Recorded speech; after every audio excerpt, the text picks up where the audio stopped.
I probably could have scored a lot better. I knew I was going to pass everything and I was happy with it, so I could just hurry up and move on with things that I was a little bit more interested in at the time. Can I ask, would there have been anything that could have been said to you at that time that would have motivated you to have worked harder? Oh, good question. I was pretty stubborn. So relentlessly set and determined on what I want to do that I don't think anybody would have really made a difference. What happens when your whole world is built around sport? And then it's time to step into something new. For TJ Weistra, badminton was everything. First as a professional athlete, then as a coach, and now as the CEO of Badminton Australia. From PE class and chasing his athletic dreams to coaching across Peru and New Zealand, TJ eventually transitioned into sports management.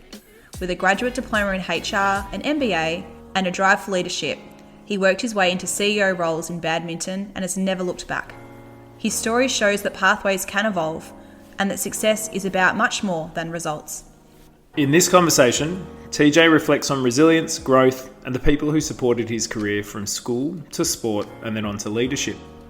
He also opens up about how success has shifted for him, from chasing personal achievement to actually helping others thrive, guiding organisations, and really being present for his kids. This episode is for every parent and student who feels pressured to have it all figured out way too soon, and TJ's story is a reminder that life is a pathway, not a straight line. Welcome to this episode of More Than a Score.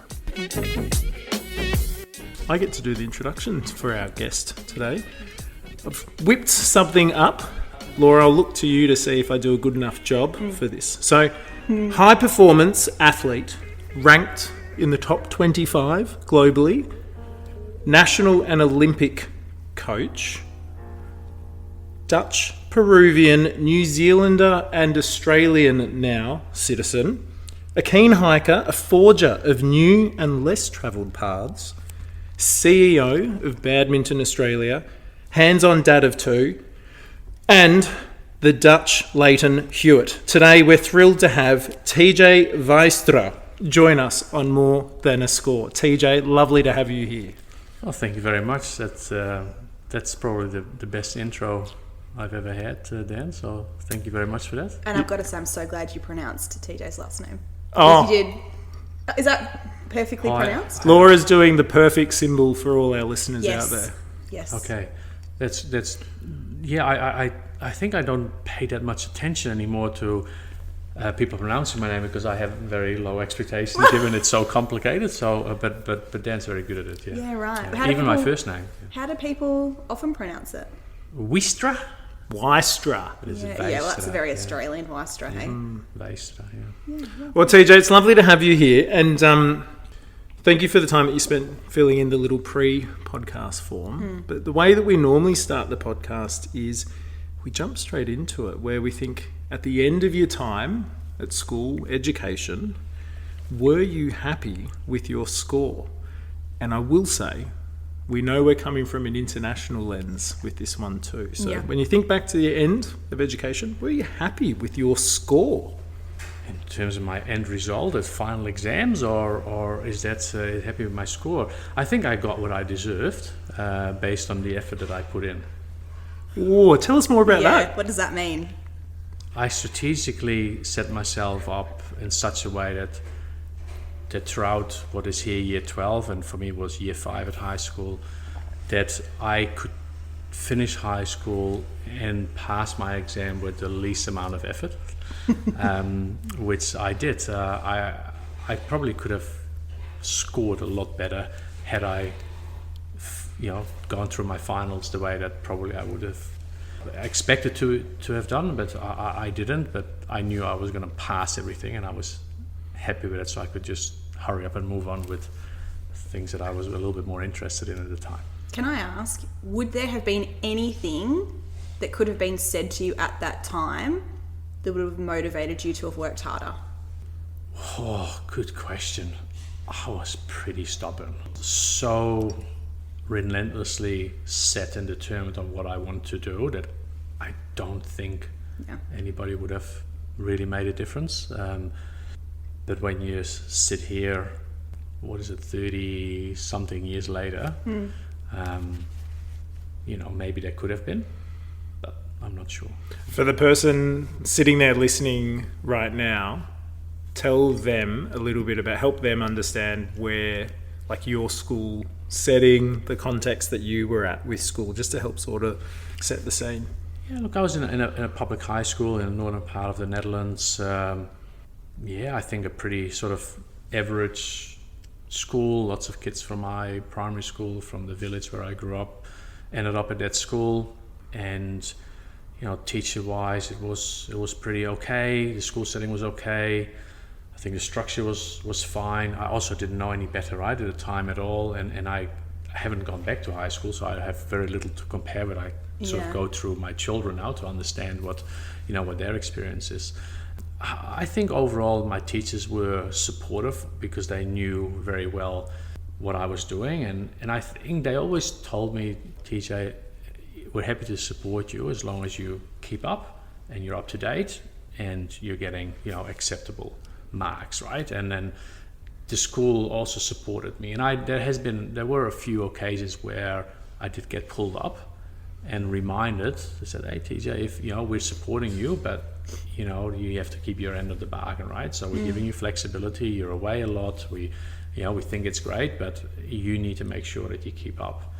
Otherwise, we may have to withdraw some of those privileges. And I think that worked really well with me because I would have hated for school to say, we're not letting you go early today, or you can't arrive late, or you can't go away to this tournament or overseas because you're not pulling your weight here. And I think that was my driver to make sure that I kept up, right? So I think they played that well.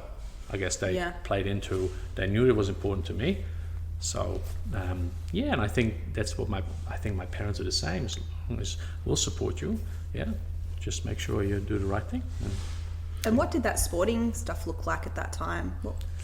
Oh, it was pretty intense. I mean, from the age of 16, I would travel to the other side of the country 3 times a week in the afternoon to go and train, with the national squad. And that meant being picked up by my dad at 3 o'clock from school, which was an hour and 10 minutes before we finished, drop me over at the train station, take a train for 2 hours, take a bus for half an hour, practice for a few hours, take the bus back, take the train back, and then being picked up at midnight, by my dad. And I had a lot of time on the train, which was, good to, do homework if I had to. That was just that was, I guess, the last year of high school was what here would be year 12. And when usually the brakes get put on, I mean, I work in sports, so I know what, I know how parents like to put the brakes on in year 12. And for me, it was the opposite. Like for me, it just elevated, but it's what I was committed to. And so I think overall there was, I guess in hindsight, if I think about it, a lot of support for me. It wasn't necessarily very outspoken or, very obvious to everybody, but it's really fascinating, TJ, because on one hand you're talking about having grades or this score that was good enough, and that you were really stubborn. You use the word stubborn and relentless, but then at the same time, so sort of not directing a huge amount of effort towards your grades or the exams. But then when you just outlined all the effort to go towards sport, like, I don't know how many people would actually engage in that sort of way. So it sounds like you were so driven and ambitious from a really young age towards sport. Like, help a listener picture a great moment of support that helped you stay so committed to sport, that set you up for this pretty amazing journey that you've been on. I think it comes down to certain individuals in your life that you come across, and that can be a teacher or obviously a parent or a coach. And I think there are people who touch you, right, on the certain stages of your life. And I think that was, for me, one was a PE teacher at high school who loved what I did and was extremely supportive. And, I think it's the only class that I never failed to attend. I felt, there's many others where I choose not to go to and sit in a study nook to catch up on, just working through what I had to do. But I think he was one of those people. But it was probably my second coach at a bigger club in a bigger city and I actually rang him it must have been maybe a decade ago. There was an article in the newspaper around him, and my parents shared it with me, and I was like, oh my God. And I actually made the effort to getting hold of him and just telling him, you actually made a big difference to me, at that time. And I think he had that ability to, in this playful way, but without making it obvious, to have this impact on people around him and pushing people to be better. And I think that's, and he inspired me, but he never told me, TJ, you're a great athlete, you've got it in you. He didn't have to. He did show it through his action and the time that he gave me.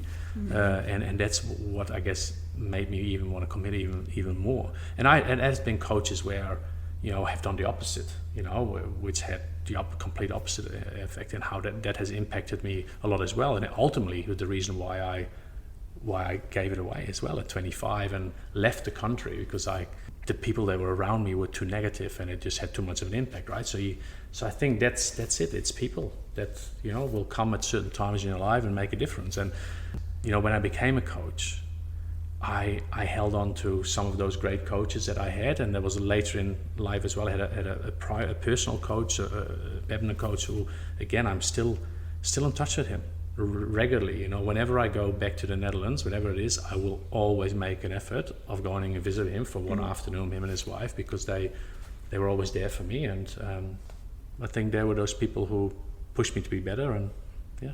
I'm jumping ahead to it. There was a question I had down that I was really fascinated to find out some information from you on, which you've already touched on. So I'm going to jump ahead. You touched on high performance coaching.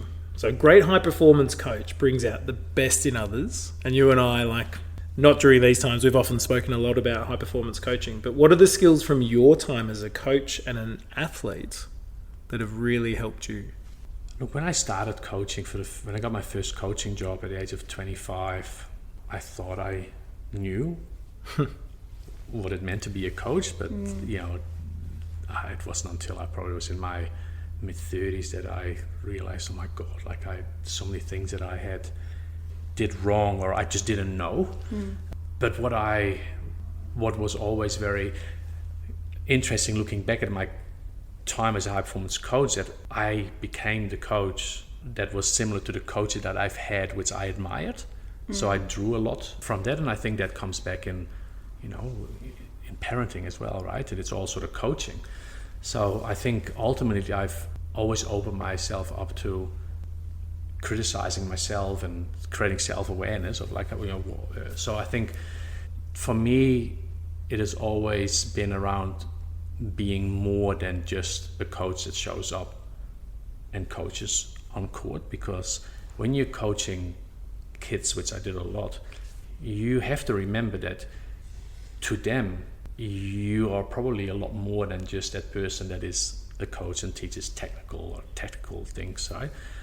You play a very, very big part of their life for a significant period, often in a time where they're actually going through some significant changes. You only have to think about teenagers growing, so you become a lot more. I mean, we often say parents, we're counselors, we're taxi drivers, we're all these things, but as a coach you have that as well. And I think once I had that very clear, it was all about making sure that they trusted me to be able to speak to me or talk to me about other things, or they felt comfortable enough to do it.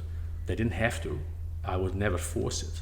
But if they came to me, I was there to listen and to provide, just advice, right? And I think in hindsight, if I think back about that first coach that I spoke about, that's what he did. He was just there, but he never forced it. It was always there, and that meant that when he said something, I listened. Because, people talking a lot, and I know I can talk a lot, that, Dan. It doesn't mean that people listen to you. And that's something I think was very, very important. To bring the best out of athletes, you need to listen, and you need to be able to find out what pushes them and find that thing that is important to them. And once you find that, you can go very far, right?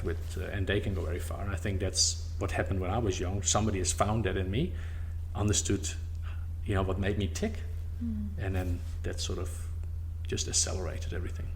And because it was really interesting, you put down the words growth knowledge, pathway I wrote those down too. when you were Yeah, yeah. describing your education. So hearing all of that and that idea of growth, knowledge, pathway, what's becoming clearer to you now as you're sort of talking through your journey, this move to coaching, the impact that people have had? Why those three words? When I've done a lot of coach education as well, within the context, not just within the concept of badminton, which has sort of been my life, but also with coaches from other sports. It's been very interesting to listen to them about why they coach and like what are they trying to achieve. And to me, I always have this split between what I call podium coaches, which are they coach because they want the success, they want their personal success through the success of the athletes. And to me, that's not what success looks like as a coach. Yeah, success to me is when you are in your 60s and you've coached your whole life, and there is an athlete who you used to coach when they were in their teens or early 20s, and they're ringing you to say, hey, you know what? You were a big part of my life. And I think that is success. So that is about growth. That's about, helping open up a pathway for people, right? So they can take their own journey. And too many coaches are there because they want you to go down a certain track and they want to control that.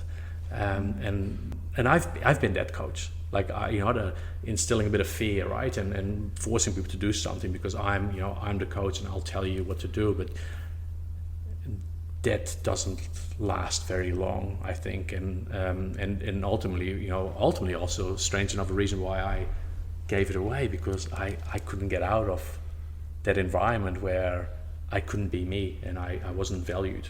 And I couldn't shape my own pathway and I wasn't in charge of my own growth anymore. And I think when people are not in charge of that and they don't see that, they'll disconnect from it and they'll continue doing it for sometimes significant period of time because they've identified with so strongly that giving it away feels like failure. So they'll carry on until, and I sometimes compare a little bit with the married couple that things are not going well, but you hold on because you feel that if you don't, but eventually the problems it's not worth it anymore, and you have to sort of, it's just better to go a separate way. And I think that's what I got to. Like, I fought against it, and in the end I was like, hey, I've got to leave, this is no longer healthy for me. Can I ask what the context was around that? So what was the role you were playing in which you felt like you were, I might say suffocating, but certainly held back in being who you needed to be as a coach? What was going on there? It was basically, in short, it is one person who operated a bit almost like a dictator in that environment, controlled every aspect of it, controlled you, and you had to, there was no room for any input. There was no room for, there was no encouragement. It was, you were always told you were not good enough. And they would stop you from doing certain things. I remember wanting to go away for training for a couple of months to try and improve, and no, you couldn't do that. No, if you don't not here, you're out of the team. And if you didn't toe the line, there was no and I think that was quite common in that time. Still, I think we've come a long way in coaching environments now. There's still a lot of issues everywhere, but it's certainly a lot more awareness around that's not how we bring the best out of people. But I guess I felt that I couldn't be me. And again, I was stubborn, very stubborn, and I was difficult, and I acknowledged that for that person I would have been a bit of a nightmare to deal with, because I would push back where other people would had fear to speak out and to go against the establishment. I was like, no. But I often found myself also a bit alone in doing that, because ultimately the consequence of acting like that was you wouldn't get picked. Yeah. I'd rather not get picked and be true to myself than to. Yeah. You were almost saying that almost apologetically about, you've said the word stubborn a couple of times, and then speaking out. In some ways, to flip it, you're actually brave to be able to speak out. Like, that's something that you seem to be able to do. I mean, it's also a great quality of a leader. So I can imagine as a CEO, that's sort of something that you bring too. But also instead of stubborn, it's like driven in a right Yeah. way, like really passionate, driven to follow a thing. But I've also written down here you had a real sense of moral and value in regards to who you are and what you're not willing to compromise. And I actually saw those in your answers too. And I mean, again, to jump, talking about parenting, like that came up in terms of how you would support a parent to navigate something with their child, is the idea of morals, values, nurturing, guiding, which is again something that you're saying you valued, obviously, even as in your professional situation as well. Yeah, it's interesting. My older brother, I think every time we have a video call, he goes, "God, you look like your father." He tells me. And like my dad had very, very strong morals and values, but never pushed us to be somebody or do something that he wanted us to do. We always had the freedom, but do the right thing. I mean, I guess the fact that he was a police officer had something to do with it as well. But and then my mother was this incredible nurturing person, right? So there was this combination at home with I had times where I was a little bit scared of my dad and that was when I did the wrong thing. And I think I'm probably sound very similar with my kids as well. Like, choose your path, and so I try to do the same. I guess I try to do the same with my kids. Is that there's times where probably kids have been a bit scared of dad as well, but it's been when I've pushed down this sort of that's not the morals and values that we live by. My daughter in year 12, and for a long time she didn't know what she wanted to do, and I've always said, don't worry about it. You'll figure it out. And if it's not at the end of year 12, you'll figure it out later. Because I figured it out later, and I said, look, as long as you've got a strong moral compass, and you'll be okay. You'll land on your feet. Don't feel forced by the system to decide at an early age, because everybody around you and the education system sort of wants you to at 14, 15 to decide what it is what you're going to do. It's like, nah. What are your interests? You just figure it out and show. Like, I think I wrote down, show an interest as a parent in their interests. Like, my son the other day said, I want to be a chef. Great, mate. I want to be a chef. Great. What do you think you have to do to be a chef, right? I can sit there. Do I want my son to be a chef? Well, why the hell not? If that's what where he ends up being, then be a chef. What's but I think I work in an environment in our sport where a demographic where parents have put an enormous amount of pressure on their kids from an academic perspective, and they don't get a choice. So I always see that, and it's hard for me to observe that, because It's really interesting listening to you talk. So when you were at school, you got this equal amount of support and demand, so pushing you. And then listening to you talk about the way that you coach, it's also bringing support and demand and turning the dials up, it seems like, on certain demand at certain times of players, and then turning up the support. And then also the way that you show up as a dad too is also that, like, support and demand at equal times, depending on the kid that you're with. Plus the way you were parented sounds like too. Yeah. The support and demand from mum and dad.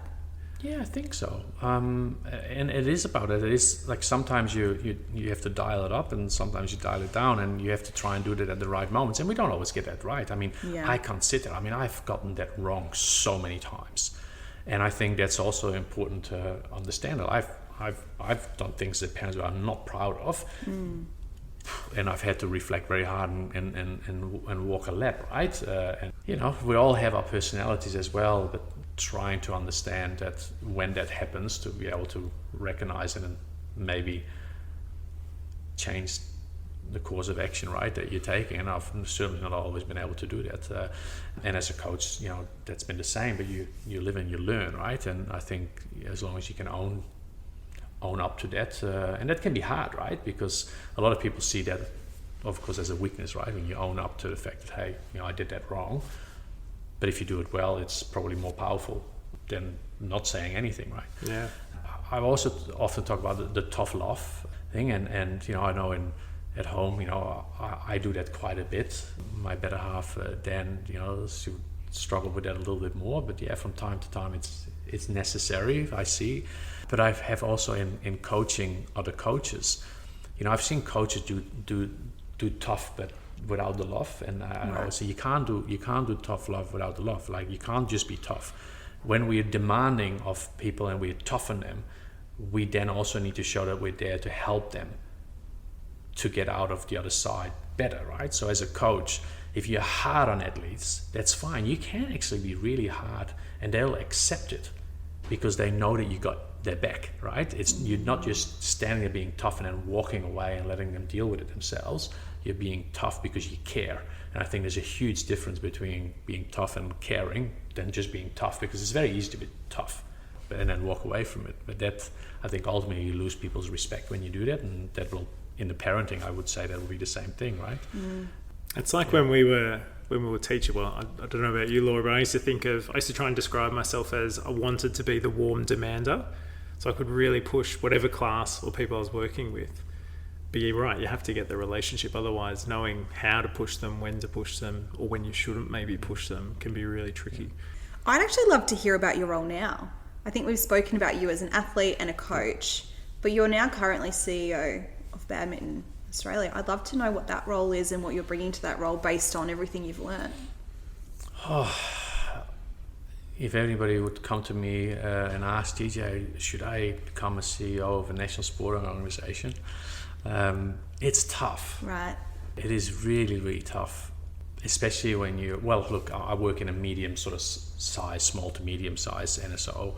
Sometimes we think, maybe if you're working in a bigger sport organisation where there's more resources, maybe it's easier. I don't think that's the case. The problems are different, but yeah, it's hard. It's rewarding, when you see great things happening, and I think we're doing some great things, but it's hard because we work in a federated model.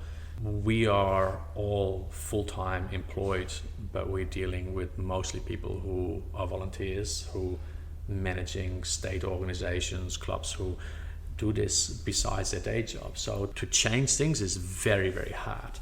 So it then again comes down to, well, how do you bring people along on the journey and how do you enact that change? And it's, lately, we're working on quite a significant project, and, my approach has been to give them all the power to be part of that quite significant change, right?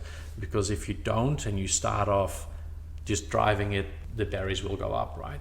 So I thought, hey, we empower them right from the word go, no agendas, just coming together and things. But the hard thing for me is that I always looking to push things forward to make things better. And I say this to staff, is that the only thing I care about is that when I leave this role or where you leave this role, we are only not gatekeepers, that's the wrong word.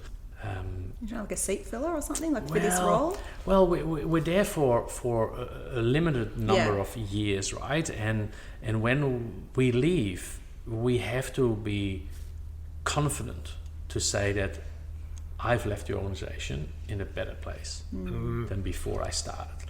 I left my role, and my role is now better, because of what I've done, right? Yeah. I've grown the organization, I've grown the role, I've improved, That is all I care about. And I want staff to operate on that basis. I don't really like long lists of KPIs. I really don't like it, because I don't want staff to be stuck down. Okay, well, what's my KPIs? And I want to empower them to come and say, well, this is what this is what I'd love to do. This is what I think is important. And I was just going through performance reviews with a few now. I said, I don't write down what their KPIs are. They write them down. They come up for the next 6-12 months and say, this is what I think we should achieve. And I said, okay. And I'll say, well, tell me more. Why do you think we have to do that?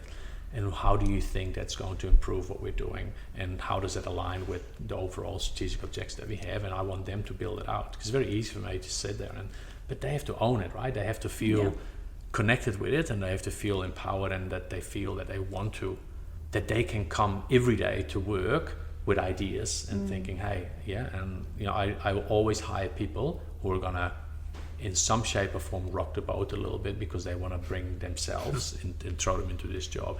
I literally want, emotional intelligence is the most important thing for me ever. Wow. And I don't think, if you don't have the background but you show those qualities, then those people will pick things up very quickly.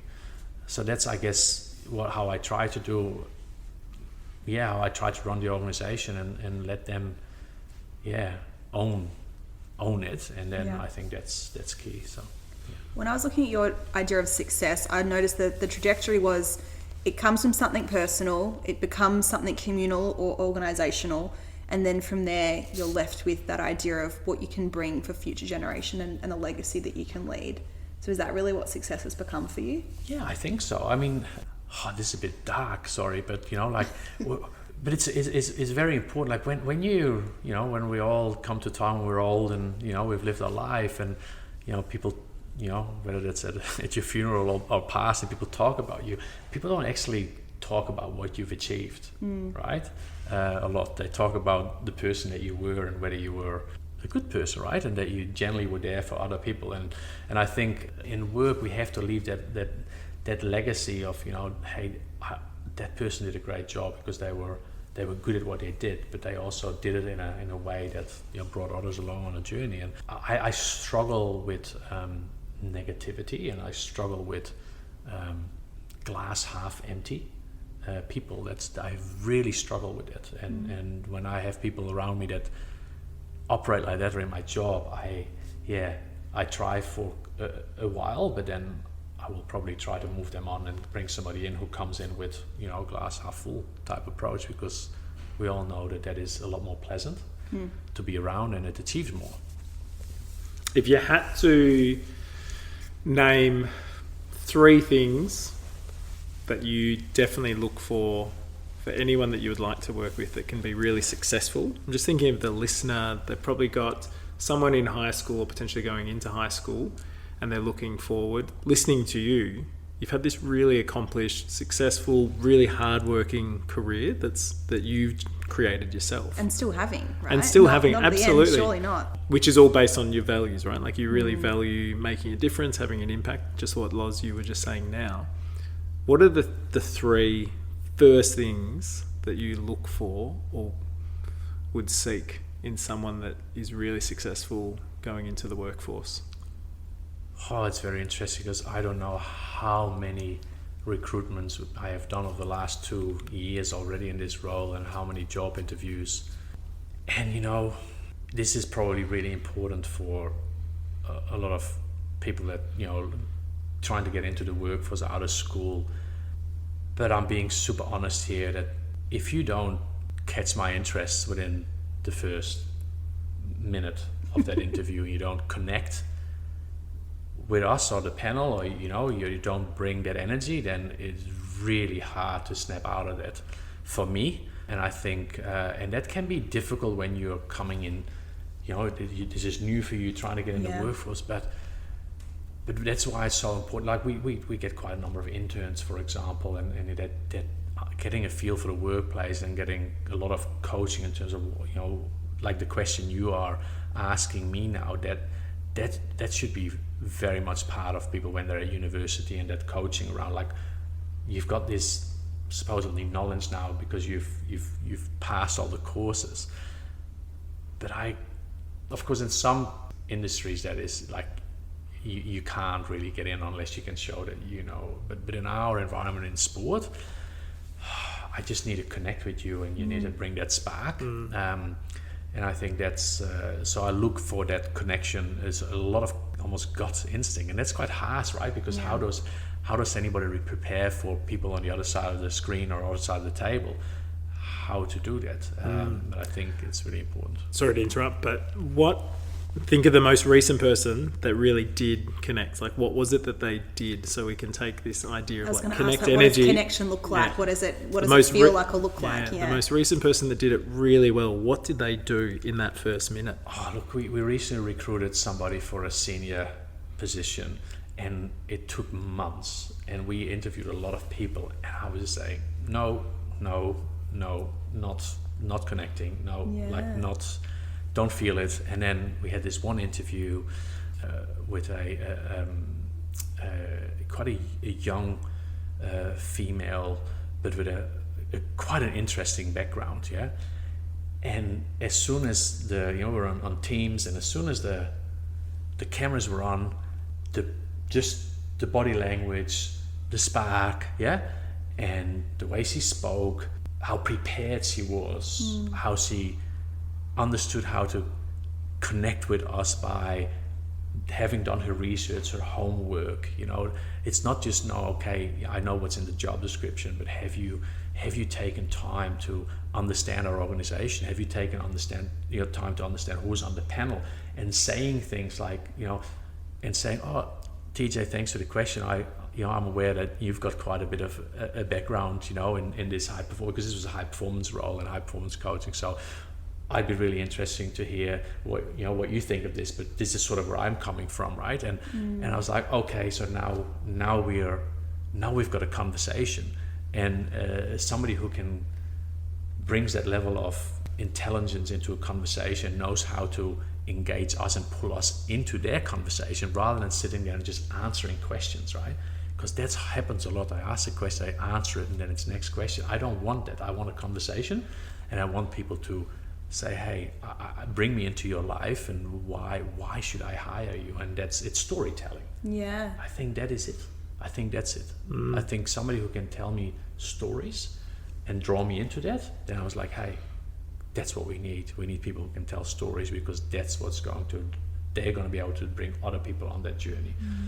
And it's quite hard to pinpoint exactly what it is, because it's quite a skill, right? And there's lots of jobs where you don't need that for, right? Yeah. So this is not going to suit everybody in a lot of maybe roles, but for where I'm operating, I need you to bring me onto the journey in a job interview, and your body language needs to be great. I mean, you'd be surprised how many people who don't know how to just as simple as presenting themselves. From a body language perspective, and just I mean, we interviewed one guy. He when we asked him to be on an interview, he was, damn, I'm on holiday in Bali. Like I didn't bring any sort of proper clothing for a job interview. I said, hey, I don't care, you rock in a singlet. I don't care. This is sport. Yeah. Don't worry about that. I said, I want to hear from you, and whether you're wearing a singlet or a suit and a tie. I said, to be honest, I'll be more worried if you show up in a suit and a tie for this role than so that's absolutely perfect. And actually, he interviewed really, really well. Didn't get the role, but did sort of manage to connect with us. So I think it's all about how you show up. And it also sounds like letting people into your thinking, right? Like somebody thinking and then engaging with you, and there's something reciprocal about that. Rather than, as you said, like question, answer. Exactly. I for my drawing, my youngest son, Tiago, at the end of last school year, he's year 5, and he wanted to put his name forward, and he wanted to apply to be a school ambassador, right? And I said, great. So I just asked, so how do you think you're going to get yourself prepared, to have the best possible shot? Because you have to submit an expression of interest, you had to write something, and then you're going to have an interview. So how are you going to do that? I said, what do you mean that? So, I said, what questions do they think they're going to ask you? What does the school ambassador do? What does the school want you to be good at? And so we went through that, and then I said, look, and I said, if they ask you that question, how are you going to answer? And then I said, look, you have to answer it, but you have to draw from an experience. Yeah, you tell the principal the story of your personal experience and how that connects with, what they want. And one question that we expected was like, how are you going to sort of, the qualities of the school, or that you think you want to make sure that gets even stronger, but also things that you may have observed that were not so good, and then draw up on an experience, And so he said, oh yeah, look, I really like this, but I didn't have a really good experience last year, and I don't want others to go through to that. And this is what I want to do. I said, that's what you've got to talk about. Tell the principal a story about how you're going to influence that. And anyway, so he practiced that. And so when he got, he got the school ambassador role, it was just for him was such a, proud moment to know that, hey, I've managed to do this. And I got a message from the teacher saying after his interview was like, the principal was so impressed with his answers and how he spoke about his experience at school. It's like, so that's really what you want to do in a job interview. You need to make sure that you connect to the role through lived experience, That's what I want to hear. Yeah. There's a few things in there because at first you just said connect and then energy, and there's even things like using a person's name. There's then sharing some stories, taking time to prepare and actually understand the organisation or not just the role, and then also even things like your body language, to making sure that you're looking like you want to be there. All those things all help you get that connection with that person that you're speaking to. I'm so interested to know, what's one other key thing that you look for in a really successful person that you're wanting to work with or that you're currently working with? I want to verify that they are not just going to go and rock up and do the job, but they're going to push me and the people around them to be better. Last year we hired a staff member, and I wasn't 100% sure, but I knew that she was going to push the people around her, and we needed somebody to rock the boat a little bit. We needed somebody to tell us this is not good enough, we need to do this better. I was concerned about maybe a little bit whether they had the right personality to bring people along. But I thought, look, I think ultimately there's so many different projects that need that person who's just going to say, nah, this needs to be done better. So 12 months in now, almost exactly 12 months, and the amount of work she's done is just incredible, right? And yes, there's been moments where I thought I had to just remind her, of how to deliver that and how to bring that message.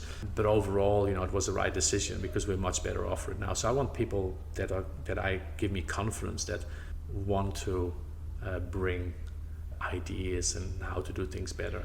And so that's what, when people show up and be prepared and they can articulate, because there's always the question is, if you're successful in this role, what are you going to bring to the table? And give me an example of an opportunity that you see, even though you've never worked in badminton, but if you've done your research and you've done everything, you should make sure that you have something that you can share. This is what I think I will do in this role. And you can tell me, some people say, I need a couple of months, to sort of assess that and talk to people. Yeah, I get that. But I want you to tell me in this job interview what you are going to bring, right? Don't give me that sort of, it's a bit of a cop-out for me to answer like that. It's being brave, you've spoken about before, about being willing to share a different idea. Yeah. Is that what you mean when you say rock the boat, as in you're able to share something that others might not be saying or have a different perspective? Spark my interest, okay, so you've done homework, you've thought about this, and it might not be, maybe that's not the thing that might happen, that the idea, I might think, okay, I don't think that necessarily going to work, but I'm not going to sit in that and say, well, I don't think that will work. I was like, you thought about it, and I think that's what I like, and I can generally say now, I don't think with 13 staff, there is not a single person that is not trying to think about how we can do things better all the time. And I think that is very, very important, because that's key to us to being successful. Now, the challenge with it is that we can go quite fast, but our enablers are our states and territories. And we hit roadblocks, right, often. So that's but we wouldn't be pushing it forward if we have people just being complacent. And so we've talked about the fact that you are quite a moral and value-driven person, and I'm hearing the idea about growth is very important to you. It's a big value. I'd love to know, what are the other values that you lead with? And this aligns, of course, integrity is aligns with that. I'm very big on transparency and honesty, even when it's really tough to be that, because sometimes it can, from an organizational perspective, sometimes it might be seen as a reputational issue when you're owning up and saying, hey. But I'm a firm believer that that's really important. So the whole transparency, integrity, always acting with the best interest. Okay, I represent the organization, right? So I've got to always do what's in the best interest of the organization. But sometimes it means that I've got to report to a board, right? So and I've got to be able to be honest to them as well and say, this ain't working. I've got to be brave enough to stand up and build that relationship with them. So yeah, I think besides moral values, transparency, integrity, everything comes down to people and communication in life. Everything does. All the good things, all the bad things, whether it's World War III or the best things in sliced bread, it all comes down to people and communication. If you can have the right people and communicate well, then you can achieve a lot. And if you don't do that, then things can go pear-shaped so incredibly quickly. And so for me, that I remind staff all about, the right people, communication, and we don't always get it right. That's for sure. You were so focused on sport when you were at school, and that was this way that you moved from this small village in Friesland in Australia, where we've got a pretty big sporting focus. There's a lot of kids in school, in high school, that are really passionate on sport. That's a big pathway. So I'm really interested to hear, for a listener that they have a child that's really interested in sport, how could they help their kids follow a pathway in sport or some other passion that they've got, like you did, because you had a lot of potential barriers, but you still made it work. So what could they do to help their kids follow that pathway and that passion? So hard in a way, because I don't necessarily think there is anything you can do other than to show up and just support and encourage. How do you show up? Because I think that's really interesting. The fact that you shrugged and said you just show up. But what does that mean? Yeah, literally, it's showing up, and by showing up doesn't necessarily mean taking them to their footy game and watching the game. It is just it's letting them drive that, because it's so hard. It's so easy for parents to be the driver and to make them do it because you think they want to do that and you want them to do it, because there's a lot of parents who would love to see their kid be a gold medalist at the Olympics or the best footy player. And the thing is, I have seen so many kids being pushed so hard and be so good at a young age, and they've all given it away, right? As soon as they get old enough to stand up against that and be strong enough to say to mom and dad, I don't want to do this anymore. I've seen it so many times. So if my son says, can we please kick a ball? Yeah, I want to practice this. Okay, let's go and practice this, right? Showing interest in his interest, and he wants to do it. He loves it. So I'll be there. And the hardest thing is when we do it and then they say, I don't want to do this anymore. I want to do something else. It's tough, because you feel as a parent, but I invested all this time and I paid all this money, and it's like, man, that's not the investment.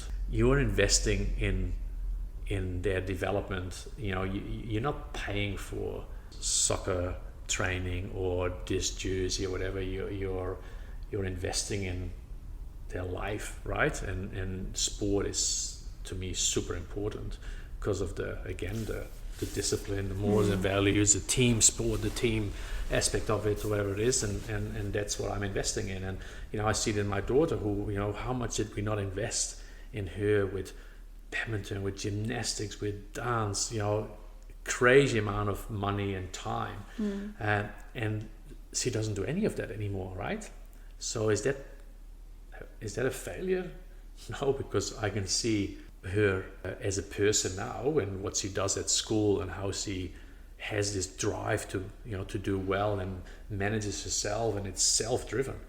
She's never been forced to do it. Like, you have to make the choice. You are responsible for what you put in and what you get out. So if you want this, then that's what you have to put in. And and it can be hard, because I come from a high performance athlete background, my wife as well. We've played both at the highest international level.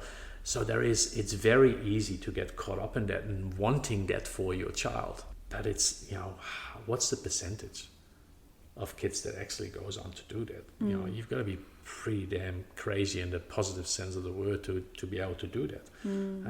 So yeah, it's just being okay with that. Because I never want to be involved in coaching my kids. My daughter has tried and asked, and I've done a little bit. I just don't want it. Yeah. Because I don't want that. I don't want that coach daughter relationship. I just don't think I can do it. So it's like homeschooling. I hear people like, would you ever homeschool? I'm like, I don't want that relationship with my child. Personally, and that's my perspective, is to be the teacher to my child. I don't think that's a relationship that I want to have with them. So I understand that perspective too. Yeah, exactly. So I think, can't even remember what the question was anymore. It's okay. No, you're doing well. That's This a is why lovely we. meandering answer. This I is liked it. this is why we get you on the podcast. You're a talker. It's very good. No, so you said show up, and under show up is take an interest, understand what they're actually wanting to do, realize it's not about you, be willing to stop at certain times, or like talk to yourself when they choose to stop. And then it seems like there's this thing that I've often learned from you too, but just listening to you talk now is there's a bigger picture that you remember, which is, so they're doing sport or cheer or dance, but it's actually, you're looking for something bigger that's going to set them up for life further down the track. Well, isn't the only thing we want as parents that when they get out of adolescence and they, get past the 25, and the prefrontal cortex is fully developed, and that they make good decisions in life, and that they are genuinely a good person who are working hard and are surrounded by people that we feel have a similar sort of moral compass and values. And I think that's success as a parent. And whether whether that's somebody's a doctor, whether they are a chef, or whether they are a mechanic, or whether they are a teacher, who cares? Like, all I care about is that they land on their 2 feet once they get through a pretty turbulent time, right? Which you don't realize when you're young, right? Because it just happens. So I think that's I'm okay with it. And you know what? For me now, having a teenage daughter who's 17 and having come out at the other end, of some pretty tough years, is for her to, on a Wednesday evening at 10 o'clock, walk into our bedroom and say, Dad, do you want to go to the gym with me tomorrow morning? Yeah. Even, it doesn't matter how at that time I'm like, God, no, I really do not want to, but I'll say yes. Yeah. And I will get out of bed and we'll go to the gym together. And if she then says, do you want to do a workout with me? I, again, would rather not. I would much rather just do my own thing. But I said, yes, of course. Yeah. And I'll just do it, because if she is fine with this middle-aged bald guy, rocking up in the gym and doing a workout with her, then I think, that's not bad. Previous, global top 25 athlete, I think that's what you should walk into the gym saying. Yeah. So what can someone say, if they're going for a walk right now listening to this, or they're sitting in their car, what's something that you would tell a parent to start or stop doing from tomorrow? Just ask, how are you going? Anything we can do to help with. I know that, how's school? Good. How is this good? You don't get much, but just keep asking. Find little moments because kids don't talk a lot, right? They don't tell the parents a lot. Just be there. Just be present. Sometimes you don't have to say anything. And it's a fine balance between being there and hovering over and being the helicopter parent and doing everything for them, right? And also letting them sometimes have to solve their own problems, and not always solving it for them because they need to go through.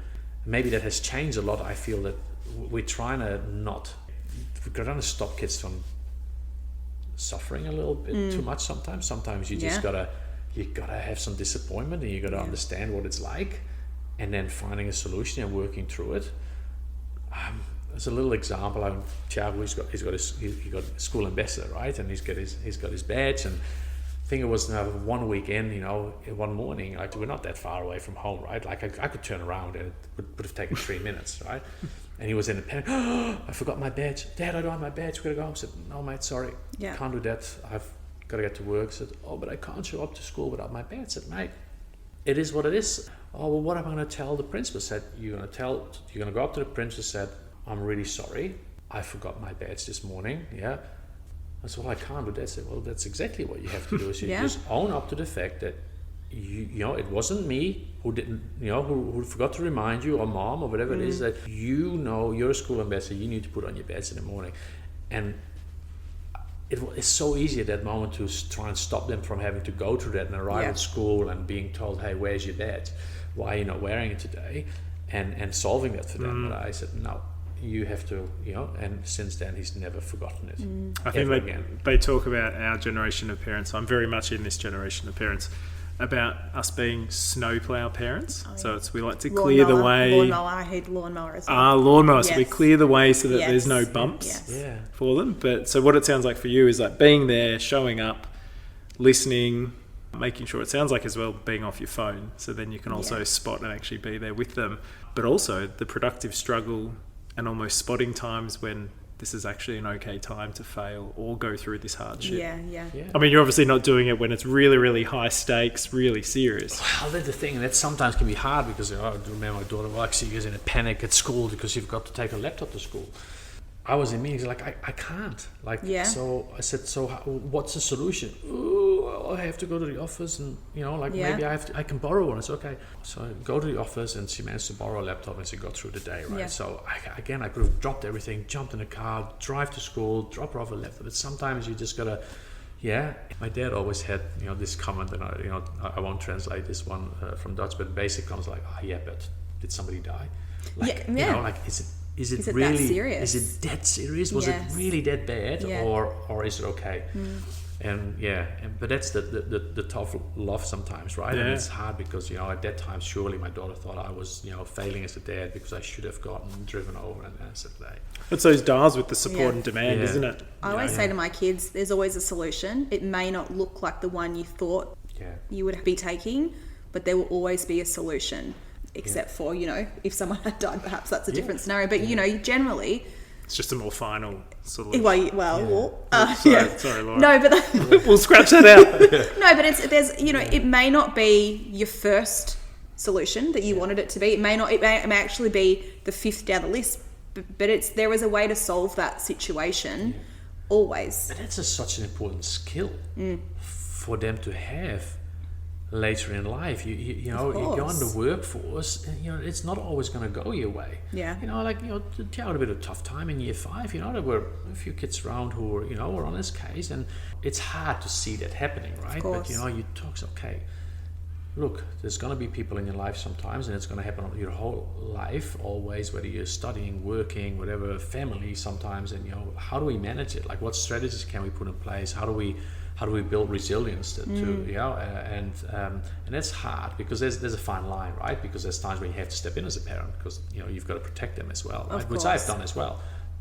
Don't think that I just take a back seat and just sit and observe. No, when I feel injustice is done, then I'll step in and I'll step in and back them and fight for them, right?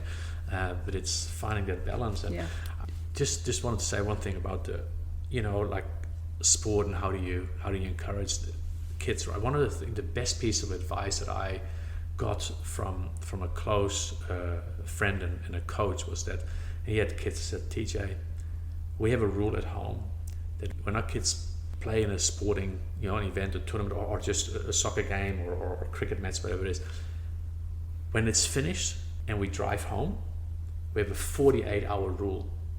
That first 48 hours after our kids have participated in what to them is quite a significant, match or tournament or whatever it is, as parents, we do not bring that up. We drive home and we don't ask, what do you think of the game? How do you think you played?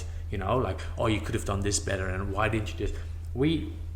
Whether we go home and say, hey, what are the plans for the rest of the day? Do we want to watch a movie, or do we want to grab an ice cream, or there's anything you want to, and just completely not talk about it. Yeah, if they want to talk about it, Thiago often in the back goes, Dad, what do you think of my game? I said, okay, and then I'll ask, what specifically are you after? Like what? Did you think I was defending well today, or did you think, and then, so if he asks, I'll give him some answers, but otherwise we don't talk about it, because I don't want them to think that whether I'm happy with them relies on whether they were successful that day, playing sport. The only thing I care about is that when I take them is that they show up and that they give it their all. Yeah. It's all I care about. And that sometimes that giving it all has a great result, and sometimes it's not. It's very easy to say, well, why did you not stop that ball? Like, it would have been so easy, and then I think it's really important. It's the best advice I had. So now we don't mention it unless they mention it and talk about it. Nothing, because then they know that whether we love them or not doesn't rely on whether they won that day or. And I don't get me wrong, I'm very competitive. I've been for runs with him, right. and this bloke is very competitive. Winning. I do not like the saying, "Oh, you learn more from losing than you do from winning." I think that's absolutely categorically untrue. I think you learn a lot from winning, right. and the confidence you gain from winning. But we have to not emphasis on the fact that it's just about winning. It's about showing up and doing your best, right? And doing that. So I think that's very good advice ever, and we live by it. We don't talk about it. Yeah. TJ, one of the things we do as we get towards the end of an episode is find out one skill that you're currently learning or planning to learn, and why. AI. Right. So Okay, well, that's a big thing. And this was brought up last week as somebody saying that they didn't want to learn AI. So this is interesting. Dan's so excited. Am I salivating this week? I think you said I was salivating last week. I was really teasing him last week, wasn't It's I? good. So he was salivating over the Trying idea not of to. it. Does anyone Dan have a napkin he didn't or set anything? me up to say this, by the way. I had no idea. I'll bet you he but, messaged you before he came. I went to the National Sports Convention 2 weeks ago, and when I go there, I deliberately pick things that I don't know anything much about, because I could go to the safe options, and because I could sit in a room and then maybe contribute and ask lots of questions. But so I went to, there were, I think it was told three sessions which are very much around AI and pros and cons and our sporting context. But because I've started to use it quite a bit for work lately, and I really have started enjoying it and how it has helped me complementing the work that I do. So that's what I'm trying to learn a lot, and educating myself and playing around with it in a work context, and understanding also, coming back to integrity and I don't advise our national integrity manager just to chuck everything into Copilot or ChatGPT. Like we're very astutely aware of that we have to be careful, but that's where I'm definitely learning at the moment and pushing myself to see how that can stretch my capabilities. So AI is probably the highest one on my list at the moment. So It's a brand new world, isn't it, out there? it's fascinating, scary, but also fascinating. Yeah. TJ, what haven't we asked you about that we should have? My forehand with badminton or tennis? No, I don't know. I think we're working. I think what we see in sports happening a lot is, and also in the corporate world is, we're getting a lot more aware around the responsibilities that we collectively have around the social impact that we have, and so as a sport we look at that a lot, and we're aligning ourselves with partners that have that have a shared sense of sort of values, and we're seeing a big shift from the traditional sort of partnerships towards what is the impact at community level, which is really good for us because we're such a huge sports, and small block, a lot of people don't know that 500,000 people in this country play badminton, and that's a huge shock to a lot of people when they hear that. We're one of the fastest growing, and we are bigger than all other racket sports together combined. It's 320 million people worldwide play the sport. Gosh. So I guess it's exciting for me to just to continue being involved with something. I always say when I introduce myself, I haven't had a life outside of badminton since I was 11, and it's kind of true. But I think just lucky to be able to work in something that I'm still passionate about, and so I feel very fortunate every day, I guess. I think we feel very fortunate that we've been able to have you, and I think those ideas of that support and demand, and just that approach that you've brought to the way that you live everything with your life, whether it's through coaching, whether it's through your leadership, or as a parent or a dad. So thank you so much for joining us on More Than a Score. Yeah, thank you. Very honoured. Thank you so much for having me. It was an absolute pleasure.